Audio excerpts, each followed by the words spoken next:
Pride and Prejudice by Jane Austen. Chapter 32.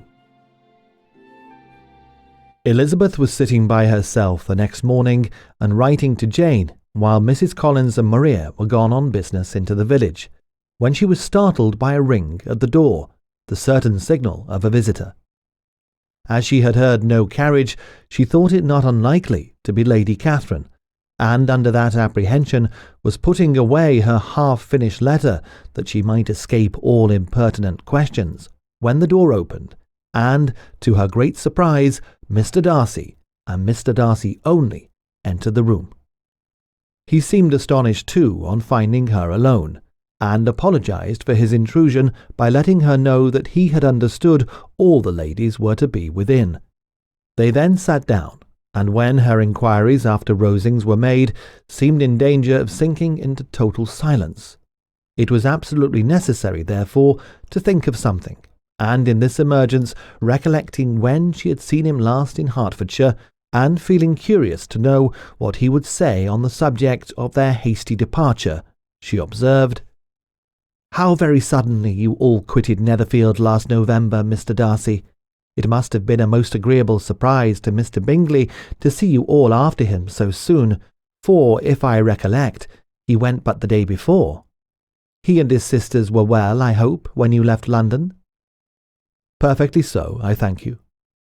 She found that she was to receive no other answer, and, after a short pause, added, "I think I have understood that Mr. Bingley has not much idea of ever returning to Netherfield again."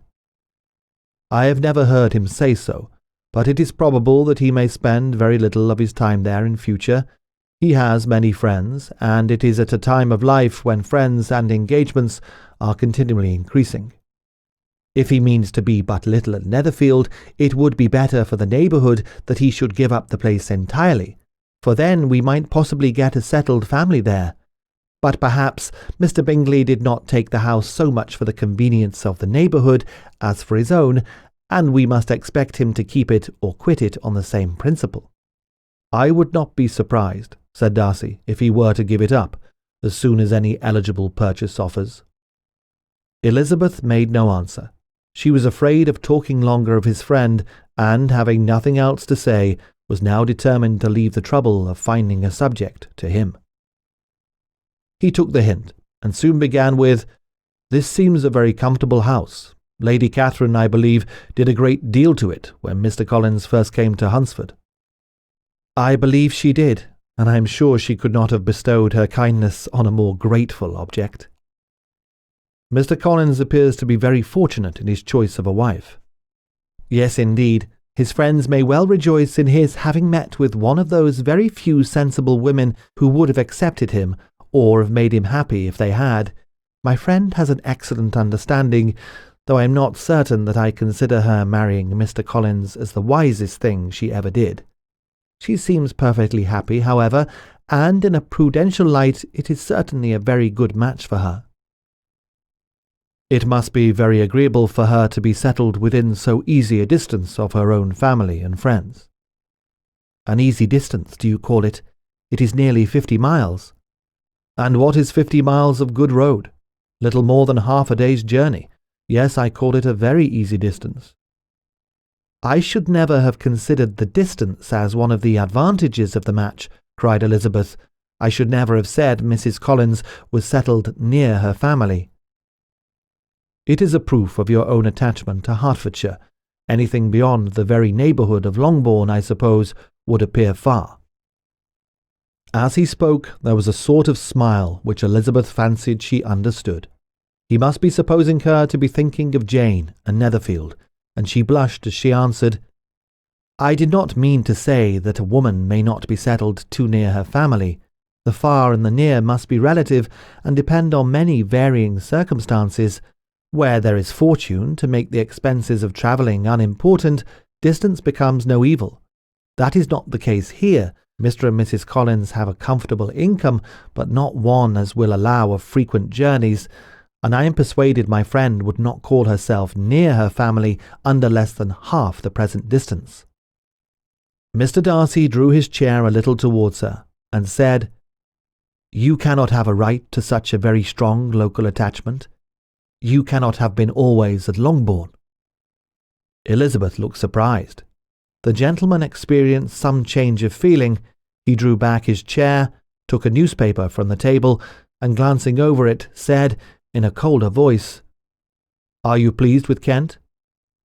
A short dialogue on the subject of the country ensued, on either side calm and concise, and soon put an end to by the entrance of Charlotte and her sister, just returned from her walk. The tête-à-tête surprised them. Mr. Darcy related the mistake which had occasioned his intruding on Miss Bennet, and after sitting a few minutes longer without saying much to anybody, went away. "What can be the meaning of this?" said Charlotte as soon as he was gone. "My dear Eliza, he must be in love with you, or he would never have called on us in this familiar way." But when Elizabeth told of his silence, it did not seem very likely, even to Charlotte's wishes, to be the case, and after various conjectures they could at last only suppose his visit to proceed from the difficulty of having anything to do, which was the more probable from the time of year. All field sports were over. Within doors there was Lady Catherine, books, and a billiard table, but gentlemen cannot always be within doors, and in the nearness of the parsonage, or the pleasantness of the walk, or of the people who lived in it, the two cousins found a temptation from this period of walking thither almost every day. They called at various times of the morning, sometimes separately, sometimes together, and now and then accompanied by their aunt. It was plain to them all that Colonel Fitzwilliam came because he had pleasure in their society, a persuasion which of course recommended him still more, and Elizabeth was reminded by her own satisfaction in being with him, as well as by his evident admiration of her former favourite, George Wickham, and though in comparing them she saw there was less captivating softness in Colonel Fitzwilliam's manners, she believed he might have the best informed mind. But why Darcy came so often to the parsonage it was more difficult to understand. It could not be for society, as he frequently sat there 10 minutes together without opening his lips, and when he did speak it seemed the effect of necessity rather than of choice, a sacrifice to propriety, not a pleasure to himself. He seldom appeared really animated. Mrs. Collins knew not what to make of him. Colonel Fitzwilliam's occasionally laughing at his stupidity proved that he was generally different, which her own knowledge of him could not have told her, and as she would have liked to have believed this change the effect of love, and the object of that love her friend Eliza, she set herself seriously to work to find it out. She watched him whenever they were at Rosings, and whenever he came to Hunsford, but without much success. He certainly looked at her friend a great deal, but the expression of that look was disputable. It was an earnest, steadfast gaze, but she often doubted whether there was much admiration in it, and sometimes it seemed nothing but absence of mind. She had once or twice suggested to Elizabeth the possibility of his being partial to her, but Elizabeth always laughed at the idea, and Mrs. Collins did not think it right to press the subject, from the danger of raising expectations which might only end in disappointment. For in her opinion it admitted not of a doubt that all her friend's dislike would vanish if she could suppose him to be in her power. In her kind schemes for Elizabeth, she sometimes planned her marrying Colonel Fitzwilliam. He was beyond comparison the most pleasant man. He certainly admired her, and his situation in life was most eligible, but to counterbalance these advantages, Mr. Darcy had considerable patronage in the church, and his cousin could have none at all.